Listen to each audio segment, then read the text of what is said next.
నమస్తే. Welcome to V3 news. లక్ష్యం సమాజహితం. ఇక వార్తల్లోకి వెళ్లే ముందు ముఖ్యాంశాలు. కుటుంబ పాలన, భూదందాలు, ఇసుక మాఫియాతో బీఆర్ఎస్ కాంగ్రెస్ నాయకులు ప్రజల జీవితాలతో ఆడుకుంటున్నారని మాజీ ఎమ్మెల్యే గువ్వల బాలరాజు ఆరోపించారు. అచ్చంపేటలో మీడియా సమావేశంలో ఆయన మాట్లాడుతూ రేవంత్ రెడ్డి, హరీష్ రావుల అక్రమాల వల్లే ఈ రోజు రైతులు, సామాన్యులు ఆత్మహత్యలు చేసుకుంటున్నారని విమర్శించారు. ఎస్ఎల్బీసీ ప్రమాదంలో 8 మంది చనిపోతే కనీస బాధ్యత తీసుకోలేదని, కేవలం తమ ఉనికిని చాటుకోవడం కోసం ప్రజాధనాన్ని వృధా చేస్తూ సభలు పెడుతున్నారు తప్ప ప్రజల దాహార్తిని తీర్చాలన్న చిత్తశుద్ధి వీరికి లేదని ఆయన ఎద్దేవా చేశారు. గతంలో ఇరిగేషన్ శాఖను చూసుకున్న కేసీఆర్, హరీష్ రావు ఇద్దరు అచ్చంపేటకు నీళ్లివ్వడంలో పూర్తిగా విఫలమయ్యారని ఆయన ఆరోపించారు. ఈ రోజు కూడా ఈ పనికి రాని ప్రభుత్వం చేస్తున్నటువంటి అరాచకాలు, అసమర్థతను ఎండగట్టే ప్రయత్నం చెయ్యకపోని కారణంగానే నా ఆలోచనలో మార్పు వచ్చింది. దానికి హరీష్ రావు గారికి నేను సూటిగా ఒక విషయాన్ని గుర్తు చేసే ప్రయత్నం చేస్తా ఉన్నా. ఎస్ఎల్బిసి కూలిపోతే, కొలాప్స్ అయితే అక్కడ 8 మంది చనిపోయినరు. చనిపోతే వాళ్ళ కుటుంబాలను ఆదుకోవాలి, మనం ఏదైనా నిరసన కార్యక్రమం చేయాలి. ఇక్కడ ప్రజలు మనం ఓడిపోయినా మనకు ప్రధాన ప్రతిపక్ష హోదా ఇచ్చిండ్రు అంటే, లైట్ తీసుకోండి బాలరాజు గారు, ఈ రకంగా మాట్లాడడంతో పాటుగా ఇసుక దందా, అక్రమ రవాణా నడుస్తుంది అంటే ఉద్యమాలకు సిద్ధం కాలేదు. అదే మాదిరిగా ఈ కుటుంబం, మీరు ఎట్లయితే కుటుంబ పాలనను ప్రజలకు పరిచయం చేసి విరక్తి వచ్చే విధంగా మీ వ్యవహార శైలి ద్వారా ప్రజలకు తెలియపరిచిండ్రు, అదే పద్ధతిని రేవంత్ రెడ్డి గారి కుటుంబం కూడా వారి అక్రమ దందాలను పెంచుతా ఉన్నారు, భూ దందాలు చేస్తా ఉన్నారు, ఇసుక రవాణా చేస్తా ఉన్నారు. వారి దుర్మార్గాల వల్ల ప్రజలు ఆత్మహత్యలు చేసుకుంటా ఉన్నారు, రైతులు గోసపడతా ఉన్నారు అని అంటే ఏ రోజు కూడా వారి పైన పోరాటానికి సిద్ధం కాలేదు. హరీష్ రావు గారు ఇరిగేషన్ శాఖ మంత్రిగా ఉన్నారు. హరీష్ రావు గారిని అమ్రాబాద్ మండల కేంద్రంలో భారీ బహిరంగ సభ పెట్టి, మీరు ఖచ్చితంగా నా అచ్చంపేటలో సముద్రాన్ని మట్టానికి 830 అడుగుల ఎత్తులో ఉంది, మనము ఒక గొప్ప సంకల్పం తీసుకుంటే తప్ప ఈ గడ్డకు సాగునీరు వచ్చే అవకాశం లేదు అని అంటే, భారీ బహిరంగ సభ పెట్టు, నేను వచ్చి ఊరేగుతా అన్నాడు. భారీ బహిరంగ సభ పెట్టడం, మేము సొంతంగా మాకు ఇష్టార్జితంతో సంపాదించినటువంటి డబ్బులతోన సభలు, సమావేశాలు పెట్టి ప్రజలు ఎన్నిక చేసిన తర్వాత ప్రజల దాహర్తిని తీర్చాలని మొరపెట్టుకున్నా. మీరు చేసింది ఏంటి అని అంటే, కేవలం మేము ఉన్నాము అనే ఉనికిని చాటుకోవడం కోసం.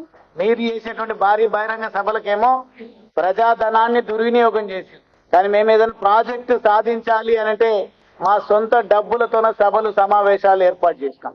కానీ ఈ రోజుకు కూడా నేను శాసనసభ్యుడిగా ఉన్నప్పుడు కష్టపడి నిరుపయోగంగా ఉన్నటువంటి కాలువల చుట్టూ తిరిగి KLI ద్వారా నేను సాధించినటువంటి 60,000 ఎకరాలకు నీరు తప్పిస్తే, ఎన్నికైన మొదటి రోజు నుండి నేను శాసనసభ్యుడిగా ఉన్న సమయం అంతా కూడా Umamaheshwara reservoir, Achampet lift irrigation scheme కు నిధులు కేటాయించాలి, ప్రాజెక్టును ప్రకటించాలి, ముఖ్యమంత్రి చేతుల మీదుగా పునాది రాయి వేయాలి, ఈ గడ్డకు సాగునీరు అందించాలని ఎన్నిసార్లు మొరపెట్టుకున్నా. ఇరిగేషన్ శాఖ మంత్రిగా హరీష్ రావు గారు విఫలమైనరు. అదే ఇరిగేషన్ శాఖ తన ఆధీనంలో పెట్టుకున్నటువంటి గత ముఖ్యమంత్రి కేసీఆర్ గారు కూడా విఫలమైనరు అని చెప్పక తప్పదు. సికింద్రాబాద్ తిరుమలగిరిలోని టీచర్స్ కాలనీలో కంటోన్మెంట్ ఎమ్మెల్యే శ్రీ గణేష్ నూతనంగా ఏర్పాటు చేసిన విజయ ఆర్గానిక్ ఫుడ్ కోర్ట్ ను ప్రారంభించారు. అనంతరం ఆయన నిర్వాహకుడు సతీష్ కు శుభాకాంక్షలు తెలిపి వినియోగదారులకు నాణ్యమైన సేవలు అందించి వ్యాపారంలో అభివృద్ధి చెందాలని ఆకాంక్షించారు.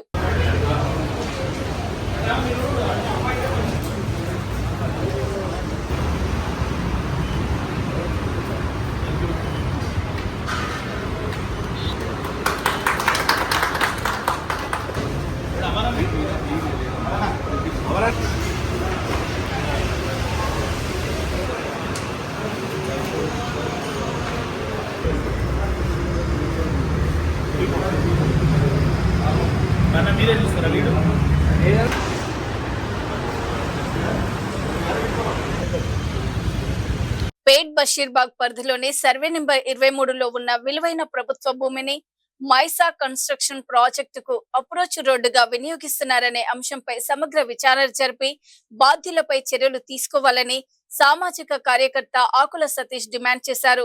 ఈ సందర్భంగా నిర్వహించిన క్షేత్రస్థాయి పరిశీలన అనంతరం ఏర్పాటు చేసిన విలేకరుల సమావేశంలో ఆయన మాట్లాడుతూ కుత్బుల్లాపూర్ అసెంబ్లీ పరిధిలోని పేట్ బషీర్బాద్ సర్వే నెంబర్ 23లో సుమారు 5.25 ఎకరాల ప్రభుత్వ భూమి ఉందని తెలిపారు. ఇందులో 1 ఎకరా ప్రభుత్వ పాఠశాల కోసం, మరో భాగం పేదల అవసరాల కోసం, అలాగే సుమారు 2 ఎకరాలు traffic DCP zonal command control room నిర్మాణం కోసం కేటాయించబడినట్లు పేర్కొన్నారు. అయితే ఈ భూమికి ఆనుకొని ఉన్న సర్వే నెంబర్ 12, 24లో మైసా కన్స్ట్రక్షన్స్ భారీ నిర్మాణ పనులు చేపట్టిందని, సరైన 60 అడుగుల అప్రోచ్ రోడ్డు లేకపోయినా జిహెచ్ఎంసీ అనుమతులు మంజూరు చేసినట్లు ఆరోపించారు. 2021లో హెచ్ఎండిఏ మాస్టర్ ప్లాన్ ద్వారా ఉత్తర్వులు జారీ చేశారని, అనంతరం ప్రభుత్వ భూమిలో నిర్మించిన ట్రాఫిక్ డీసీపీ కార్యాలయం కూల్చివేయబడిందని పేర్కొన్నారు. దీనిపై అప్పటి పురపాలక శాఖ మంత్రి కేటీఆర్ పాత్రపై విచారణ జరగాలని డిమాండ్ చేశారు. ఇక్కడ వివేకానంద పెద్ద పతీత మాటలు మాట్లాడుతున్నారు. నేను ఒకటే చెప్తా, ఈ సర్వే నెంబర్ 23 పేట్ బషీర్బాద్ లో ఇది 5 ఎకరాల 25 గుంటలు. ఇందులో 2 ఎకరాలు డీసీపీ కార్యాలయం కోసం ఇచ్చిండ్రు, ఒక 2 ఎకరాలు పేద ప్రజలు ఉంటున్నారు, మిగతాది నాలా ఉంది. మరి ఏదైతే ఈ మైసా కన్స్ట్రక్షన్ ఉందో, ఈ మైసా కన్స్ట్రక్షన్ లో వాళ్ళ పార్టీకి చెందిన బీఆర్ఎస్ పార్టీకి చెందిన మాజీ మంత్రి ఏదైతే వేముల ప్రశాంత్ రెడ్డి పార్ట్నర్ కాబట్టి దీనికి 40 ఫీట్ అప్రోచ్ రోడ్ లేదు. మరి అడ్డదారిలో అనుమతులు తెచ్చుకొని నిర్మాణం 2022లో స్టార్ట్ చేసిండ్రు. ఈ 2022లో స్టార్ట్ చేసినాక 2023లో ఏదైతే ఈ 2 ఎకరాల స్థలం ఏదైతుందో ఇది డీసీపీ ట్రాఫిక్ కార్యాలయం కోసం 2007లో కేటాయించడం జరిగింది. కలెక్టర్ కేటాయిస్తే వారు డీసీపీ ఇప్పుడు ఏదైతే మాజీ సైబరాబాద్ కమిషనర్ అవినాష్ మహాంతి గారు ఉన్నారో వారు డీసీపీ కార్యాలయం నిర్మించి 2023లో ఏదైతే మాజీ మంత్రి మల్లారెడ్డి ఇక్కడ స్థానిక ఎమ్మెల్యే వివేకానంద వచ్చి ఇనాగ్రేషన్ చేసిళ్ళు. మరి ఇనాగ్రేషన్ చేసిన 2 రోజులకే కేటీఆర్ తర్వాత వేముల ప్రశాంత్ రెడ్డి ఎమ్మెల్యే వివేకానంద వాళ్ళ బిల్డర్ కు రోడ్డు ఉండదు కాబట్టి ఈ 2 ఎకరాల స్థలం పోతే వాళ్ళకి అప్రోచ్ రోడ్ లేదు, మరి ఇంత పెద్ద 100 కోట్ల బిజినెస్ చేయడానికి ఇబ్బంది అవుతుంది కాబట్టి ఈ 2 ఎకరాలు ఆక్రమించాలని ఇమ్మీడియట్లీ ఏదైతే హెచ్ఎండి నుండి ఒక ఆర్డర్ ఇప్పించేసి ఇది మాస్టర్ ప్లాన్ రోడ్ లో ఉంది, ఇది ప్రభుత్వ స్థలం కాదని చెప్పారు. మరి మాస్టర్ ప్లాన్ రోడ్ లో ఉంటే మరి ఎక్కడున్నదో మాస్టర్ ప్లాన్, ఇది జిహెచ్ఎంసీ సంబంధించిన మాస్టర్ ప్లాన్ రోడ్డు 23లో మాస్టర్ ప్లాన్ ఉందా? వివేక్ను తర్వాత కేటీఆర్ ని అదేవిధంగా వేముల ప్రశాంత్ రెడ్డిని మల్లారెడ్డిని ప్రశ్నిస్తున్నారు. ఈ విధంగా తప్పుడు ప్రొసీడింగ్ తెచ్చి హెచ్ఎండే నుంచి వాళ్ళు నిర్మించుకున్న పోలీసు డీసీపీ కార్యాలయం నిర్మించుకున్న దాన్ని పోలీసు వాళ్ళతోనే 3 రోజులకు కూలగొట్టించిన దుర్మార్గులు బీఆర్ఎస్ కేటీఆర్, వేముల ప్రశాంత్ రెడ్డి, ఎమ్మెల్యే వివేకానంద. మరి సమాధానం చెప్పే దమ్ముందా? ఈ 2 ఎకరాలు అక్రమంగా దాదాపు 100 నుండి 200 కోట్ల విలువైన ప్రభుత్వ స్థలాన్ని ఒక మైసా కన్స్ట్రక్షన్ కోసం ఈ దుర్మార్గంగా కేటీఆర్, ప్రశాంత్ రెడ్డి, ఇక్కడ ఎమ్మెల్యే వివేకానంద మరి ఎందుకు చేసిందని అడుగుతున్నాం. మీకు దమ్ము ధైర్యం ఉందా? మీరు చేసింది అవినీతి అక్రమం. ప్రభుత్వ స్థలంలో ప్రభుత్వ కార్యాలయం గుల్లగొట్టించిన దుర్మార్గులు బీఆర్ఎస్ మాజీ మంత్రులు, ఎమ్మెల్యే తర్వాత ప్రస్తుత ఎమ్మెల్యే అని అంటున్నాం. మేము ఒకటే చెప్తున్నాం, ఈరోజు కాంగ్రెస్ ప్రభుత్వాన్ని, కాంగ్రెస్ నాయకులను ఇక్కడ డిమాండ్ చేస్తున్నాం.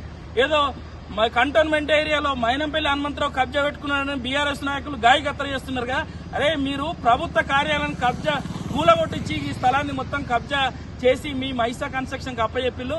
మేము డిమాండ్ చేసేది ఏంటంటే ఇటు మైనంపల్లి హనుమంతరావుని కానీ, ఇక్కడున్న ఏదైతే మాజీ ఎమ్మెల్యే శ్రీశైలం గౌడ్ని కానీ, హనుమంత్ రెడ్డి గారిని కానీ మేము డిమాండ్ చేస్తున్నాం. ఇగో బీఆర్ఎస్ నాయకులు ఇగో దొంగతనంగా కబ్జా పెట్టి వాళ్ళ మైసా కన్స్ట్రక్షన్ కి అప్పచెప్పిళ్ళు, దుర్మార్గంగా చేసిళ్ళు.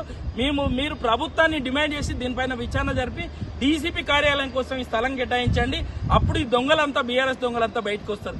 ఇప్పటికైనా మీకు పౌరుషం, రోషం లేదు. ఇక్కడున్న ఎమ్మెల్యే పెద్ద పెద్ద నీతి కవులు చెప్తాడు, నీకు దమ్ము ధైర్యం ఉందా? నీకు సోయి ఉందా? నువ్వు ఇక్కడ ఎమ్మెల్యేవి, మరి ఈ స్థలం కబ్జా అయిపోయింది, మరి దీనిపైన నువ్వు ఫిర్యాదు చేసే దమ్ముందా? రా అని మేము డిమాండ్ చేస్తున్నాం. ఈ విధంగా బీఆర్ఎస్ నాయకులు, ముఖ్యంగా కేటీఆర్, ప్రభుత్వ స్థలాలను ప్రభుత్వ కార్యాలయాలు కట్టుకుంటే కూడా కూలగొట్టి వాళ్ళ అన్యాయాలకు కట్టబెట్టిన దుర్మార్గం కాబట్టి దీనిపైన ప్రభుత్వాన్ని, హైడ్రాని, అదేవిధంగా రెవెన్యూ, మున్సిపల్ అధికారులను, ఈ రోడ్ వేసుకుంది కూడా బిల్డరే, వీటిపైన పూర్తిస్థాయిలో విచారణ జరిపి దీనికి ఫెన్సింగ్ వేసి రక్షించి డీసీపీ కార్యాలయం కేటాయించాలని డిమాండ్ చేస్తున్నాం. కాంగ్రెస్ నాయకులను, కాంగ్రెస్ ప్రభుత్వాన్ని కోరుతున్నాం. గోదావరిలో ఇసుక అక్రమ తవ్వకాలను పరిశీలించేందుకు ఏటూరి నాగారం వెళ్లిన తమపై మంత్రి సీతక్క అనుచరులు దాడికి పాల్పడ్డారని తెలంగాణ రక్షణ సేన నాయకులు ఆరోపిస్తున్నారు. క్వారీల వరకు వెళ్లకుండా అడ్డుకొని మంత్రి అనుచరులు దాడి చేశారన్నారు. సీతమ్మ సాగర్ మల్టీపర్పస్ ప్రాజెక్టు ముప్పు పేరుతో ములుగు జిల్లా మగ్గంపేట మండలం వాడగూడెం దగ్గర గోదావరి నదిలో భారీ ఎత్తున ఇసుక తవ్వకాలు జరుగుతున్నాయని ఆరోపించారు. వీడియోలు తీస్తున్న తమ సెల్ ఫోన్లు లాక్కొని గోదావరి నది నుంచి వెళ్లిపోకపోతే తీవ్ర పరిణామాలు ఉంటాయని మంత్రి అనుచరులు హెచ్చరించారని ఆవేదన వ్యక్తం చేశారు.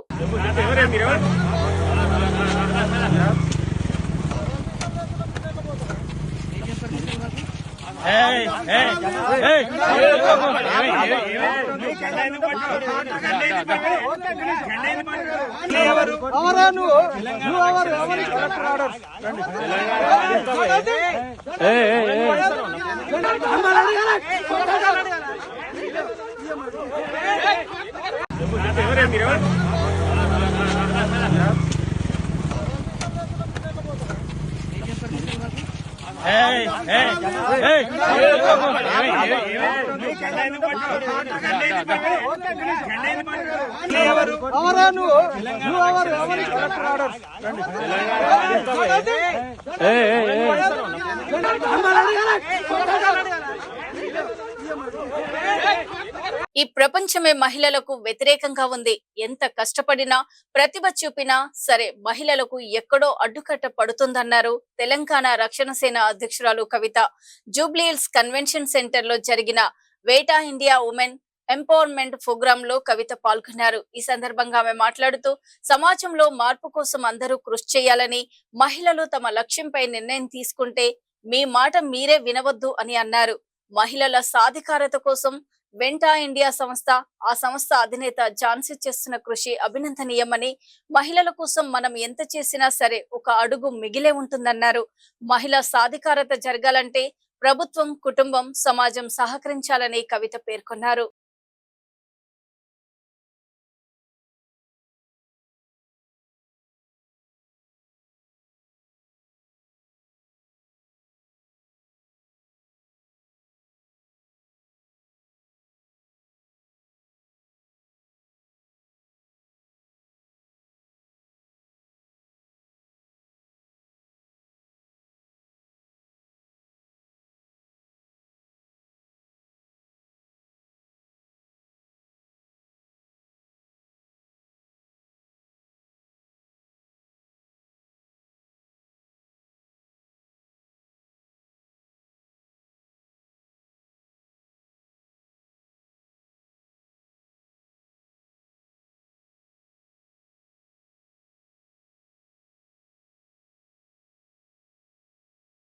ఎస్ఐఆర్ పేరుతో ఓట్ల తొలగించే కుట్ర చేస్తూ బీజేపీ పెద్ద క్రైమ్ కి పాల్పడుతుందని రాజ్యసభ సభ్యుడు అనిల్ కుమార్ యాదవ్ ఆరోపించారు.